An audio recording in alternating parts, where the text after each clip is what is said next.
अस्सलाम वालेकुम। नौनिहाल सिंह की हवेली से मुतल्लिक एक दिलचस्प और खून आलूद तारीखी वाक़या ये है कि इस इमारत को साजिशों और खून रेजी का मरकज़ समझा जाता है।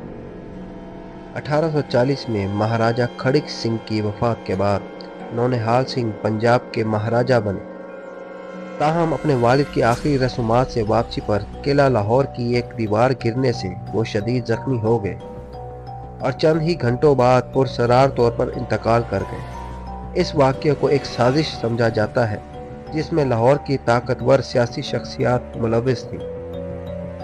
हाल सिंह की मौत के बाद इनकी वालदा रानी चांद कौर इसी हवेली में रिहाइश पजीर हो गई। कुछ अरसे बाद उन्हें भी इसी हवेली में उनके खादमों ने कत्ल कर दिया था। कहा जाता है कि इनके सर पर पत्थर मारकर कत्ल किया गया था। ये दोनों अलमनाक वाक़यात इस हवेली की तारीख को पुरसरार और खून आलूद बना देते हैं, जो इनकी खूबसूरती के पीछे छुपी साजिशों और इक़्तिदार की कश्मकश की कहानी बयान करते हैं। नौनिहाल सिंह सिख सल्तनत के तीसरे महाराजा थे, जिन्होंने 1839 से 1840 तक हुकूमत की। वो महाराजा खड़क सिंह और महारानी चांद कौर के इकलौते बेटे थे। नौनिहाल सिंह 9 मार्च 1821 को पैदा हुए। वो महाराजा रंजीत सिंह के पसंदीदा पोते थे और इनकी परवरिश और तरबियत पर खसूसी तवज्जो दी गई थी। वो 9 उम्री में ही फौजी मुहिमात में हिस्सा लेने लगे थे। 13 साल की उम्र में उन्होंने 1834 में पेशावर मुहिम में हिस्सा लिया। बाद में उन्हें अटक के इलाके में हुकूमत की जिम्मेदारी सौंपी गई। 1835 में उन्होंने दराजात और नौरेक में बगावतों को दबाया। अपने वालिद खड़क सिंह की मौत के बाद वो 1839 में सिख सल्तनत के महाराजा बने। इनकी हुक्मरानी का दौर बहुत मुख्तसर रहा। इनकी मौत 5 नवंबर 1840 को हुई, जो इनके वालिद के इंतकाल के एक दिन बाद का वाक़या है। इनकी मौत की वजह अभी तक उम्मा है। कुछ मौरखीन का ख्याल है कि अपने वालिद की आखिरी रसूमात के बाद हजूरी बाग से गुजर रहे थे कि रोशनाई दरवाजे से एक पत्थर की छत गिरने से ज़ख्मी हो गए और बाद में इनका इंतकाल हो गया। दूसरी तरफ बहुत से तारीखी ज़राए और क़यास आराइयाँ ये बताती हैं कि उन्हें साजिश के तहत कत्ल किया गया था, जिसमें डोगरा भाइयों का हाथ हो सकता था। ये शुबा इसलिए भी मजबूत है कि इनके साथ मौजूद कई अफराद या तो पुरसरार तौर पर मर गए या गायब हो गए थे।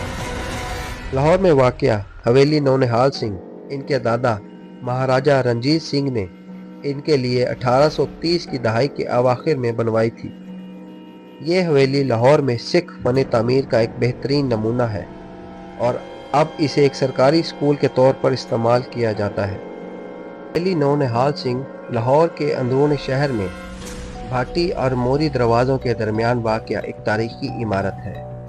ये सिख फन तामीर की एक शानदार मिसाल समझी जाती है और इन चंद हवेलियों में से एक है जो अपनी असल सजावट और फन तामीर को महफूज रखे हुए है। इस हवेली का नाम महाराजा रंजीत सिंह के पोते और महाराजा खड़क सिंह के बेटे नौनिहाल सिंह के नाम पर रखा गया।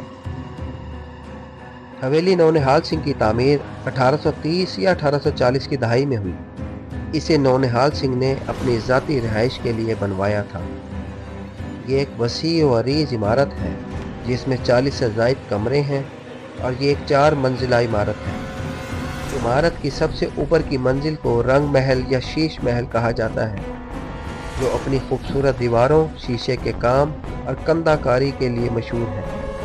ये हवेली मुग़ल और सिख फन तामीर का हसीन इम्तज़ाज पेश करती है, जिसमें नफीस लकड़ी का काम, फ्रेस्को पेंटिंग्स और रवायती डिज़ाइन शामिल है। नौनिहाल सिंह 1840 में अपने वालिद महाराजा खड़क सिंह के वफ़ात के बाद पंजाब के महाराजा बने। ताहम वो चंद ही दिनों बाद एक पुरसरार हादसे में इंतकाल कर गए। यह हादसा, जिसमें किला लाहौर की एक दीवार गिर गई थी, एक साजिश समझा जाता है। नौनिहाल सिंह की वफ़ात के बाद इनकी वालदा रानी चांद कौर इस हवेली में रिहाइश पजीर हो गई। 1849 में अंग्रेज़ों के पंजाब पर कब्ज़े के बाद ये हवेली इनके ज़ेरे कब्ज़ा आ गई। 1860 में इस इमारत को एक लड़कियों के स्कूल में तब्दील कर दिया गया। اور اس کا نام وکٹوریہ گرلز ہائی اسکول رکھا گیا۔ آج بھی یہ عمارت اسی اسکول کے طور پر استعمال ہو رہی ہے۔ پنجاب کا محکمہ تعلیم اس کی دیکھ بھال کا ذمہ دار ہے۔ حویلی نونہال سنگھ اپنی تاریخی اہمیت کے باوجود وقت گزرنے کے ساتھ ساتھ خستہ حالی کا شکار ہو رہی ہے۔ اس کی مرمت اور دیکھ بھال پر زیادہ توجہ نہیں دی جا رہی، جس کی وجہ سے اس کی حالت دن بہ دن خراب ہوتی جا رہی ہے۔